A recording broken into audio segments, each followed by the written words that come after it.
तो मनीष कश्यप के प्रति सहानुभूति होते हुए भी ओकर एक्ट से हम असंतुष्ट बनी और वो कहीं ना कहीं ट्रैप हो गई सिस्टम में। गाना बा एगो भोजपुरी में कि यूपी में का बा, योगी बाबा जी से पूछा लो, सब कलाकार लो, नेहा सिंह राठौड़ के बड़ा उनको ऊपर नोटिस जारी हो गए।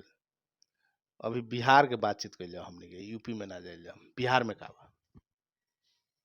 बिहार में होखेला तो बहुत कुछ बा, लेकिन अब आज के परिस्थिति में और सवाल बहुत वाजिब बा कि बिहार में का बा। बिहार में अशिक्षा बा, बिहार में बेरोजगारी बा, बिहार में औद्योगिकरण ना हो सकल जौन होके के चाही, यहाँ के लीडरशिप में अभाव बा। चाहे कौनो दल के होके, हम केहू के दोष ना देब, कौनो दल के होके। बिहार के ये लोग बना दिले बा पूरा लेबर स्टेट। वीरगंज में हमरा जहाँ तक समाचार बा 5-5 ठो कैसीनो चल रहल बा, घर घर में छोटा छोटा लॉज चल रहल बा। जे बाहर से लइका आके 10,000 20,000 50,000 लेके आवत और नारकोटिक्स में उड़ा रहल बा, मौज मस्ती करके जा रहल बा।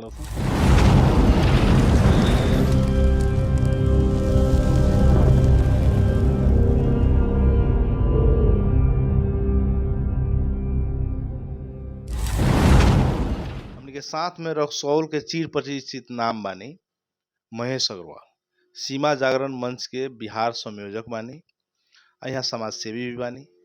यहाँ से हमने के कुछ समसामयिक विषय वस्तु पर बातचीत करे जा रहा बानी सन। नमस्कार, स्वागत बा। प्रणाम। रुआ मौका देनी हमरा ला बहुत सौभाग्य के बात बा। नेपाल पड़ोस में बा, नेपाल से रू आइल बानी तो और स्वागत करता नहीं हमने सीमाई क्षेत्र रक्सौल में। गाना बा एगो भोजपुरी में कि यूपी में का बा, योगी बाबा जी से पूछा लो, सब कलाकार लो, नेहा सिंह राठौड़ के बड़ा उनको ऊपर नोटिस जारी हो गए। अभी बिहार के बातचीत कर जाओ, हमने के यूपी में ना जाए जाओ, बिहार में का बा। बिहार में होखेला तो बहुत कुछ बा, बहुत ऐतिहासिक बा। सम्राट अशोक से लेके भगवान बुद्ध के भी ज्ञान यही जंग बिहार में गया में प्राप्त भइल बा। चाणक्य के भूमि बाई बिहार। लेकिन अब आज के परिस्थिति में और सवाल बहुत वाजिब बा कि बिहार में का बा। बिहार में अशिक्षा बा, बिहार में बेरोजगारी बा, बिहार में औद्योगिकरण ना हो सकल जौन होके के चाही, यहाँ के लीडरशिप में अभाव बा। चाहे कौनो दल के होके, हम केहू के दोष ना देब, कौनो दल के होके। बिहार के ये लोग बना दिले बा पूरा लेबर स्टेट।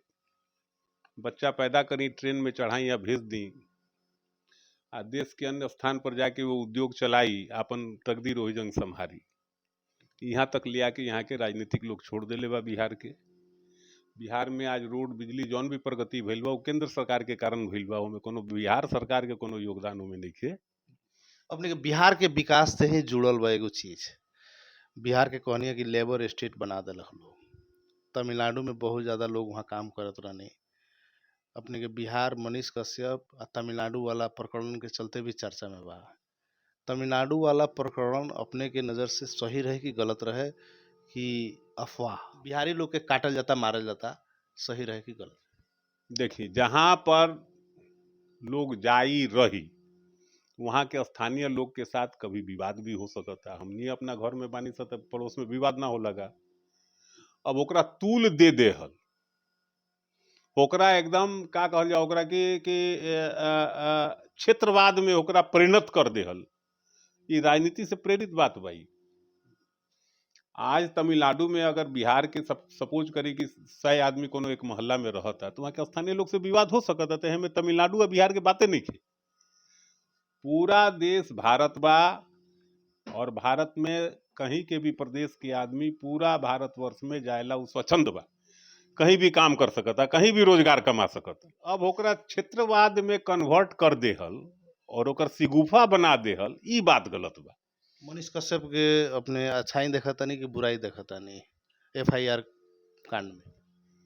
मनीष कश्यप एक अच्छा आदमी बा, गलत के गलत कहे के ओकरा में हिम्मत रहे, लेकिन ओकर वाणी पर कंट्रोल ना रहला के कारण सारा समस्या बा।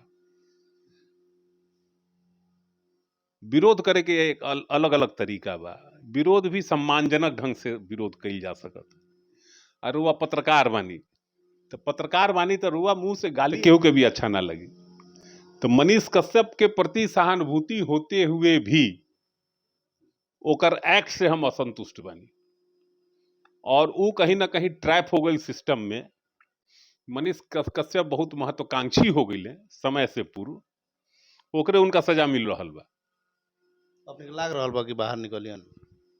ना ना, अरे कानून के दायरा में बड़े, कानून अभी ऊपर काम कर रहल बा। वो बाहर निकलिए ना निकलिए, कितना हुई सजा हुई? सजो होखे तो साल 2 साल 3 साल के सजा हुई, छूटबे करी। मनीष कश्यप के एगो अच्छा फैन फॉलोइंग रहा, नेपाल में भी इंडिया में भी। नेपाल के ही 1.5-2 साल पहले वहाँ अभद्र भाषा प्रयोग करते हुए टुटपुजिया नेपाल, मतलब डॉट डॉट डॉट का वहाँ कहने ये पर हुआ लगन से कहीं भी यहाँ के प्रबुद्ध वर्ग से विरोध ना भइल, चाहे केहू ना बोलनी। आज नेपाल के लोग सब लोग कह रहा बा कि ये मनीष कश्यप जेल से रिहा होइहन, आ चाहे ना होइहन, अगर उनका मीडिया से रूबरू होके के पड़ी तो वहाँ के माफी मांगे के पड़ी। हम भी वो वीडियो देखले बानी, हम ओकर विरोध दर्ज कैले बानी। सही फोरम पर सही विरोध होकर भइल बा। ऐसा बात नहीं के जे विरोध नहीं के भइल। हम ही इंटेलिजेंस वाला लोग के, सब लोग के आगाह कहनी कि इस तरह की भाषा का अगर कोई प्रयोग करता है तो 2 देशों के रिश्ते में खटास आएगी और अच्छी बात नहीं है। तो ये विरोध नहीं हुआ ऐसा आप नहीं कह सकते, उसका जम के विरोध हुआ है। अब मीडिया में वो बातें, बहुत सी चीज ऐसी हैं जो कि मीडिया में नहीं लाई जा सकती है। तो मैंने अगर मान लिया विरोध भी किया, तो मैं उसको मीडिया में क्यों प्रसारित करने जाऊं? उस जगह पर उनको सूचना भी हो गई कि आपका विरोध हो रहा है और उन पर कार्रवाई भी चल रही है, उसके उसके ऊपर भी एफआईआर उनका लॉज है। बिहार में ज्यादातर अपने के युवा यूट्यूबर लोग पत्रकारिता के नाम पर अपने के हर एक जगह हर एक गांव में माइक लेके अच्छा अपन पत्रकारिता कर रहल बा लोग, ओकर कहीं ना कहीं समाज में वो डाइजेस्ट नहीं हो सकत। पत्रकारिता के इथिक्स बा, कुछ कोड एंड कंडक्ट बा, ए पर हुआ का कहेम बिहार के पत्रकारिता अब कौना दिशा में जा रहल बा, कौना हिसाब से जा रहल बा? ए पर भी लगाम बहुत जल्दी लगे जा रहल बा। ए पर कानून बने जा रहल बा कि जेकरा जे मन में आइल माइक उठा लेलक, एगो मोबाइल पर पत्रकार बन गए। ए पर भी लगाम बनेला सरकार के। हम समझते 1 महीना के अंदर रेगुलेट हो जाई। 1 महीना में एकर रेगुलेशन के कानून आवे जा रहल बा, और एमे सब केहू के रेगुलेट होके रजिस्टर्ड होके के पड़ी, ओकर पूरा विधि विधान से ओकर काम करे के पड़ी। ये अभी अभी बहुत एनार्की हो गई बा पत्रकारिता के नाम पर। आई अब हमनी के थोड़ा नेपाल आ रक्सौल के बीरगंज आ रक्सौल बॉर्डर पर आवल जाओ। बीरगंज में ओने करी से गांजा चरस आवेला, एने करी से अपने के नाइट्रो भेट, अपने के डाइजोपाम, नूरफिन, कोरेक्स, ऐसन ऐसन ड्रग्स जाला। ओने से सोना आवेला, एने से लत्ता कपड़ा खदान जाला। बीरगंज में एगो भाट भटनी सुपर मार्केट एस्टैब्लिश भइल। रक्सौल के बाजार आ बीरगंज के छोटा मोटा व्यापारी के बाजार पूरा चौपट कर दी कह के चर्चा बा। देखिए, जहाँ तक नारकोटिक्स के बात बा, हम और बात से पूरा सहमत बानी। अब रक्सौल होके चाहे बीरगंज होके, सीमावर्ती शहर नारकोटिक्स टूरिज्म के ऊपर डेवलप हो रहल बा। बीरगंज में हमरा जहाँ तक समाचार बा, 5-5 ठो कैसीनो चल रहल बा। घर घर में छोटा छोटा लॉज चल रहल बा। जे बाहर से लइका आके 10,000 20,000 50,000 लेके आवत रसन, नारकोटिक्स में उड़ा रहल बा, मौज मस्ती करके जा रहल बा। ओमे नशा के पदार्थ भारत से भी नेपाल जा रहल बा, नेपाल से भी भारत आ रहल बा। तो ई सरकार के बस में नहीं एकरा रोकल। एकरा बस में बा। सामाजिक आंदोलन के आवश्यकता बा। अगर हमरा पड़ोस के घर में अगर वो काम हो रहल बा, तो हमरा वो मोहल्ला के लोग के उमे एग्रेसिव होके ओकर विरोध करे के पड़ी। ना तो ई समस्या ऐसा समस्या बा, अगर हम समझता नहीं कि हमार घर के लड़का बाँच गईल बा, तो ये गलत बात बा। हमार भी परिवार के बच्चा कहीं ना कहीं फंस सकता है। रउओ के हम कहता नहीं कि रउआ अपन बच्चा के प्रति सचेत रही कि राउर बच्चा के भी संगत कैसन बा, कहीं वो ट्रैप ना हो जाए। तो ऐसे ही चिंतन अब समाज के संपूर्ण समाज के अब जिम्मेदारी हो गई समाज के बचाव। काहे कि सरकारी स्तर पर जौन हिसाब किताब बा, जौन भ्रष्टाचार बा, वो भ्रष्टाचार एक निर्मूलन नहीं कर सकत। एकरा ला सामाजिक चेतना की आवश्यकता बा। समाज में जब तक चेतना ना हुई, तब तक नशा मुक्ति समाज से नहीं हो सकत। नंबर 1। पर डे अपने के करोड़ों रुपया के ओने से नेपाल से गांजा चोरे आ रहल बा कह के, ऐसन का खुफिया एजेंसी के मतलब कुछ इन्फॉर्मेशन बा कह के चर्चा बा। तो हमरा एगो बात बताई, खुफिया के एजेंसी के जब मालूम बा तो खुफिया पकड़वावत का नहीं खे, और जा भी रहल बा। पूरा राउर मकवानपुर से लेके धादिंग और पूरा जो इलाका बा उ सब नारकोटिक्स में इन्वॉल्व हो गईल बा। आ नारकोटिक्स में इन्वॉल्व हो गईल बा तो उ बिना सरकारी तंत्र और बिना राजनीतिक समर्थन के सहयोग के का इतना बड़ा व्यापार हो सकता का? संभव नइखे। ते हमें राजनीतिक और सरकारी व्यवस्था से एकरा रोकल असंभव बा। अपने के भीतर नेपाल से शराब आवेला, अपने के सब चीज आवते बा, इंडिया में घुस जाला, यहाँ के भीतर मैकेनिज्म फेल बा सिक्योरिटी। तो हम खाली नेपाल के अधिकारी के दोष नहीं देत हम, सीमाई क्षेत्र के सारा अधिकारी पदाधिकारी जनप्रतिनिधि तक के भी इन्वॉल्वमेंट हो सकता है हमें, काहे कि बिना सहयोग के इतना बड़ा ड्राइव नहीं हो सकत।